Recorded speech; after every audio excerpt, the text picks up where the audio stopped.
Hello সবাইকে, thanks for watching.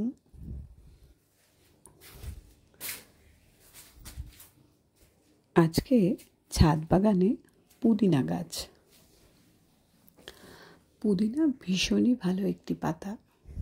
পুদিনা পাতা রান্নাতে যেমন কাজে লাগে, তেমনই ডিটক্স ওয়াটারের মধ্যে পুদিনা পাতা দিয়ে সেই জলটা খেলে শরীর ঠান্ডা হয় এবং অত্যন্ত উপকারী এটি। একটা পুদিনা গাছ থেকে অনেক পুদিনা গাছ বানানো যায় বাড়িতেই। প্রথমে একটা পুদিনা গাছের ডাল কেটে সেটাকে একটা কাপের মধ্যে জল নিয়ে সেই জলের মধ্যে রেখে দেবো অন্তত 10-12 দিন।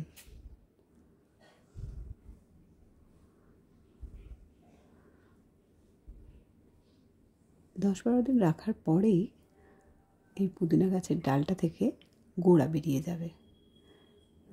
এবার সেটাকে সুন্দর করে টবের মধ্যে মাটিতে পুঁতে দিলেই নতুন একটা পুদিনা গাছ তৈরি হয়ে গেল। কত গোড়া বেরিয়েছে জলের মধ্যে রাখার ফলে। এবার সেটাকে সুন্দর করে টবে পুঁতে দিলাম, হয়ে গেল আমার পুদিনা প্ল্যান্টিং। কিছুদিন বাদে গাছটা এরকম দেখাবে, সারা গাছে ভর্তি পাতা হয়ে গেল। থ্যাঙ্কস।